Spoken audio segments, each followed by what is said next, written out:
आठवां अध्याय अक्षर ब्रह्म योग। हे पुरुषोत्तम, ब्रह्म शब्द ब्रह्म दे रहा, इसकी करो तुम व्याख्या। अध्यात्म भाव में, कर्म भाव में है क्या छिपा? यह दृश्य जगत अधिभूत शब्द में, देवता विशेष अधिदेव भाव में, या फिर तत्व और कुछ है छिपा? कैसे रहता अधियज्ञ प्राणियों के तन मन में, या यह भाव परमात्मा का अंत समय में अपने मानव यथार्थ भाव को ईश्वर के जप चिंतन से, प्राणायाम से, या फिर किस साधन से समझता है? श्री कृष्ण तब बोले, परम अक्षर ब्रह्म है। यह निर्गुण निराकार परमात्मा का सूचक है। यही एक, यही श्रेष्ठ, यही परम लक्ष्य है। यही आत्म तत्व मन, इंद्रिय, शरीर, बुद्धि पर ज्ञान का बोध जब कराए, ईश्वर से अभिन्न लगे संपूर्ण जीव समुदाय, अध्यात्म का रूप यही बन जाए। कर्म ईश्वर का आदि संकल्प, कर्म ईश्वर से अभिन्न है। सृष्टि के आदि में कर्म जन्म लेते, अंत तक उसमें रचे रहते। ईश्वर का आदि संकल्प यही होता, मैं एक ही बहुत हो जाऊं, नया जीवन नित नए रूप बनाऊं।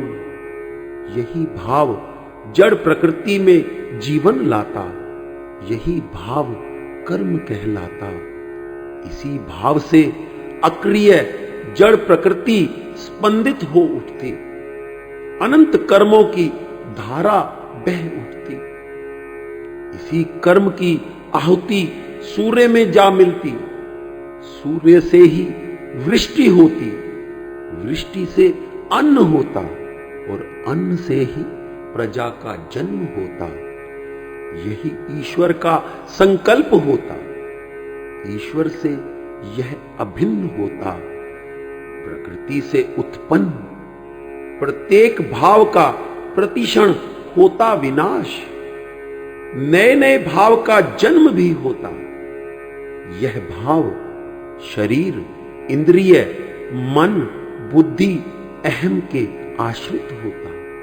यह भाव अधिभूत होता, यह ईश्वर में ही स्थित होता।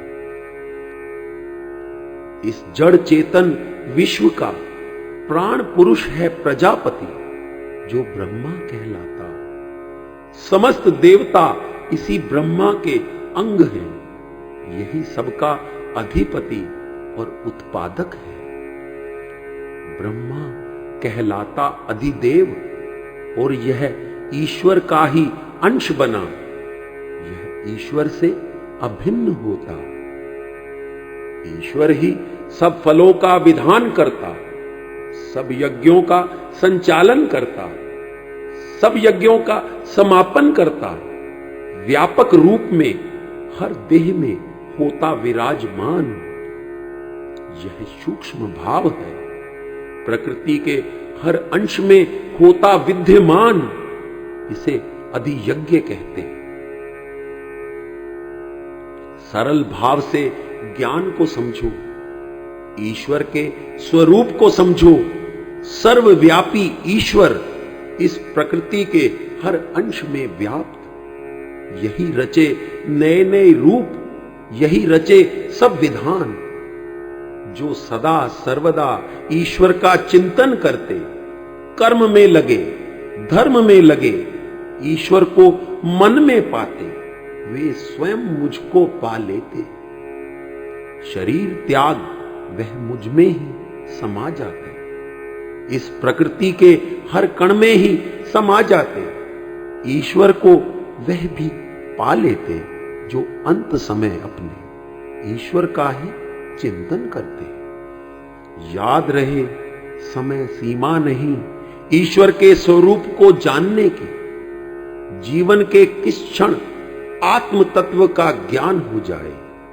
पल में विपल में जब भी मोह से मानव मुक्त हो जाता, वह ईश्वर को पा लेता, वह तत्व ज्ञान समझ लेता, ईश्वर का भाव प्रकट होता। जाते जाते इस लोक से ईश्वरीय भाव में समा जाता। हे कुंती पुत्र अर्जुन, अंत समय में मनुष्य मृत्यु शैया पर पड़ा हुआ जिस जिस भाव की कामना करता, वह उसी भाव को पा लेता। जैसा जिसका चिंतन होता, जैसी जिसकी भावना होती, जैसे संस्कार बसे होते, वैसा रूप ही रच जाता। देखो इस विधान के सूक्ष्म भाव को देखो। कब कैसे कहां से अंत समय आएगा नहीं पता इस मानव को। जब जब जैसा भाव होगा वही चित्र अंकित हो जाएगा। इसीलिए कहा है, मन में प्रभु का चिंतन करो, वही तुम्हें मुक्ति देगा, वही तुम्हें शक्ति देगा।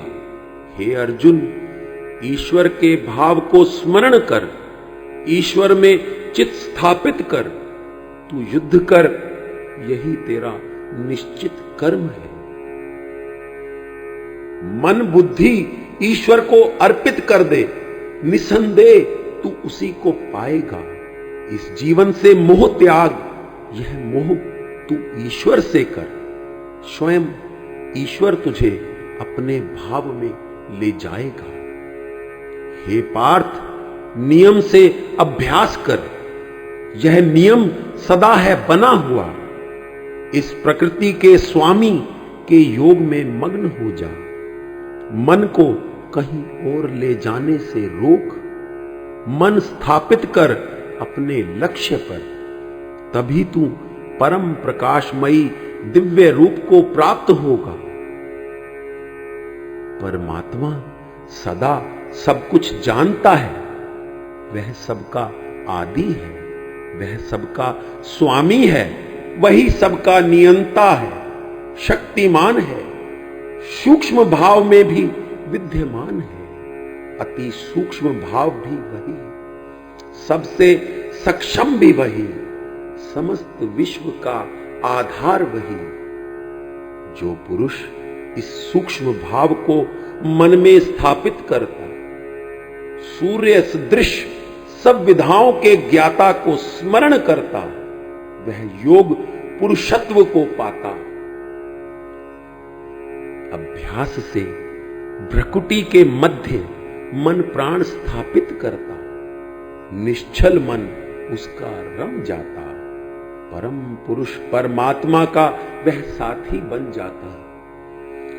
वह योग बल से मन इंद्रिय स्थिर कर पाता, वह परमात्मा का अलौकिक स्वरूप देख पाता। वेदवाणी वही कहलाती जो परम आनंदमयी परमात्मा का ज्ञान कराती। ब्रह्म ज्ञान से कुछ नष्ट नहीं होता, यह अविनाशी एक रस एक रूप युक्त होता। आसक्ति चित्त की केवल ब्रह्म में होती, ब्रह्म मिट जाता। परमात्मा कोई बाहर से आकर मिल गया नहीं दिखता, परमात्मा भीतर है सबके, वह नित्य प्राप्त हो सकता। पाना है परमात्मा को तो खोजो उसको अपने भीतर, आसक्ति रहित मन को ज्ञान मिल जाता। ब्रह्म में ब्रह्म भाव से ब्रह्म प्राप्ति के मार्ग पर संचरण करना, यही ब्रह्मचर्य पालन कहलाता। देखने सुनने वाली सब क्रियाओं को स्थिर करके, मन इंद्रियों की वृत्ति रोककर, अंतर्मुखी होकर, मन को हृदय में स्थापित कर, प्राण को मस्तिष्क में स्थापित कर, एक अलौकिक आनंदमयी भाव में स्थित होकर ओम शब्द का उच्चारण कर, नाभि क्षेत्र से मस्तिष्क तक, मस्तिष्क क्षेत्र में विचर कर, श्वास को नियमित कर। जो योगी निर्गुण ब्रह्म का चिंतन करता, इस देह से मुक्त हो जाता, वह परम गति को पाता, वह ब्रह्म में ही लीन हो जाता, वह निर्गुण निराकार ब्रह्म में समा जाता। हे अर्जुन, जो पुरुष अनन्य भाव से ईश्वर में अपना चित्त लगाता, सहज भाव से नित्य निरंतर ध्यान मग्न रहता, बड़ी सरलता से वह ईश्वर को पा लेता। ईश्वर भी इस सहज योगी के लिए सदा तत्पर रहता। अतिशय श्रद्धा और प्रेम पूर्वक नित्य निरंतर ध्यान साधना में रत योगी ईश्वर में स्थित हो जाता। इस क्षण भंगुर जीवन से, इस सुख दुख के मोहजाल से वह सदा सदा के लिए मुक्ति पाता। हे अर्जुन, बार बार नष्ट होकर बार बार उत्पन्न होना प्राणी मात्र का ध्येय बना। ब्रह्मा की इस सृष्टि में आने जाने का क्रम बना। एक लोक से दूसरे लोक में, दूसरे से तीसरे में, फिर से किसी और लोक में जन्म चक्र नहीं रुकता, पर ध्यान योग से, योग भाव से साधना कर प्राणों को ईश्वर में स्थापित करके ईश्वर में स्थापित हो सकते। ब्रह्मलोक में सब समय चक्र से बंधे हुए ईश्वर इस समय चक्र में नहीं आता।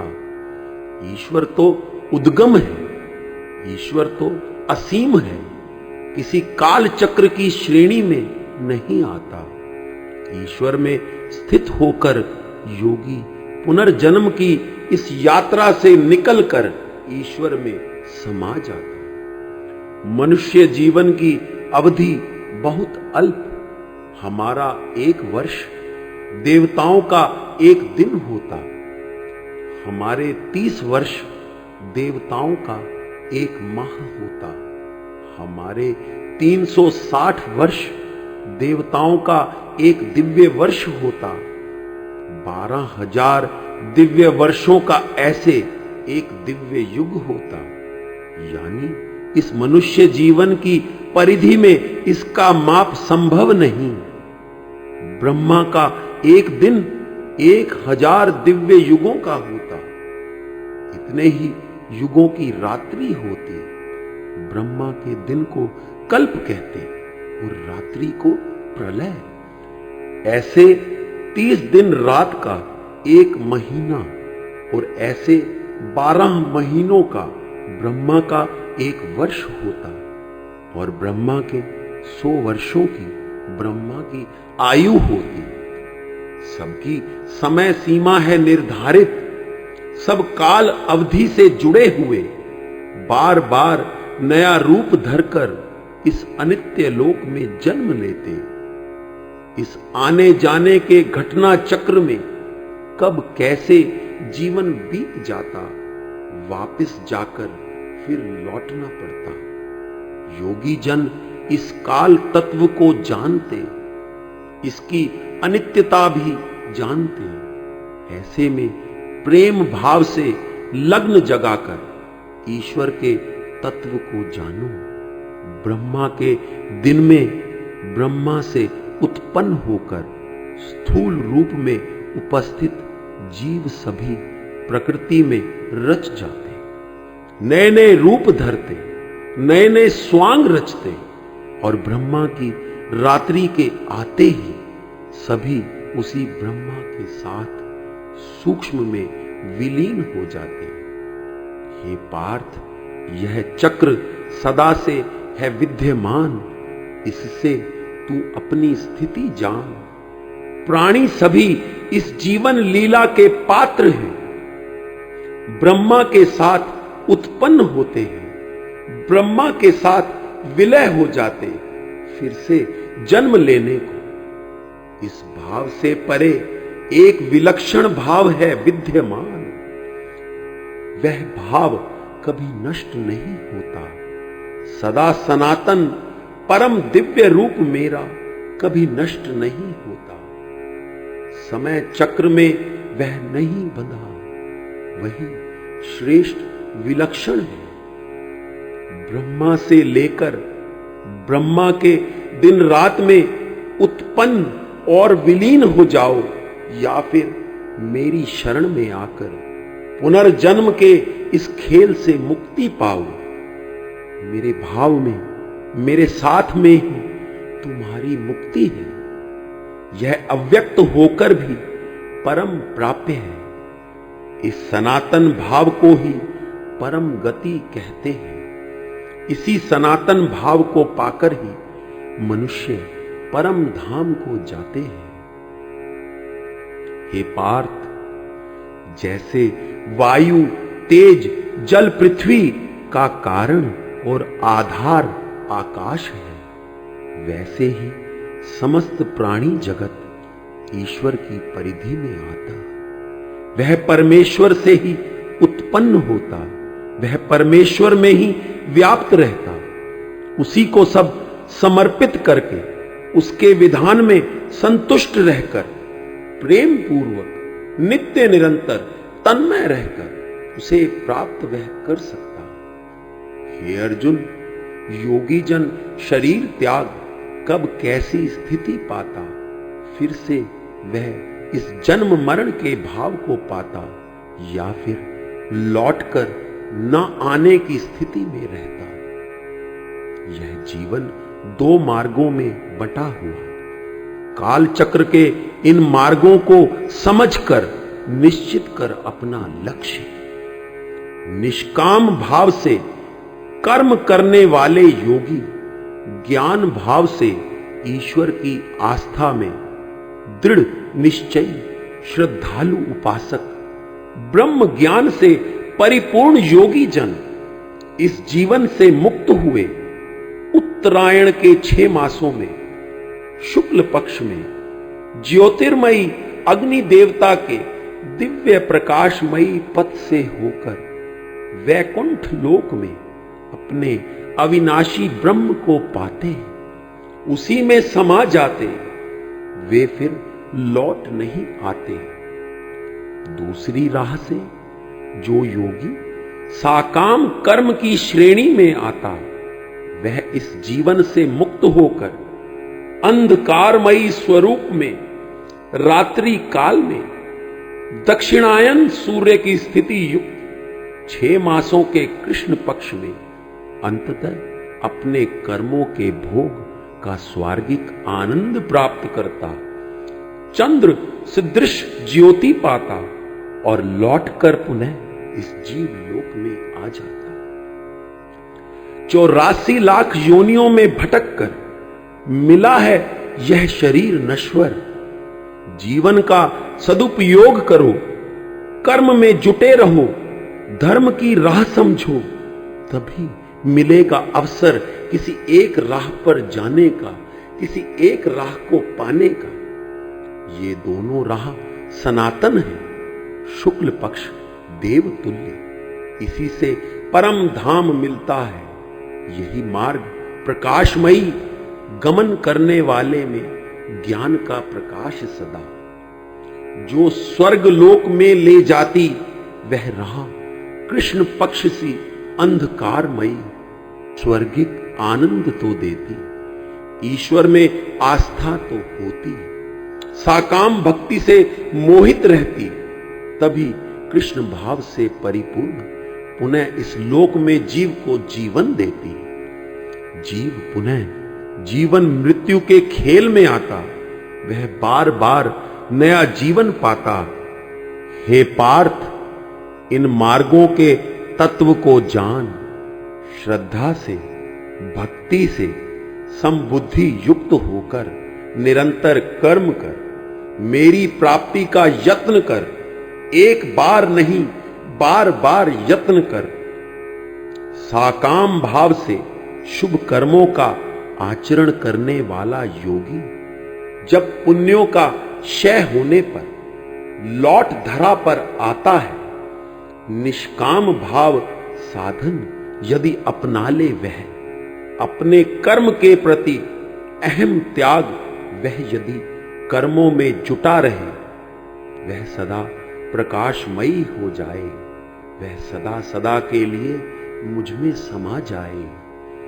योगी पुरुष जब इस जीवन रहस्य के तत्व को जान लेता, वह ज्ञान अर्जित करके कर्म से धर्म की स्थापना करके यज्ञ दान तप कर्म कर पुण्य अर्जित करता और प्रकृति के मूल नियम को लांघकर सनातन परम पद को प्राप्त होता।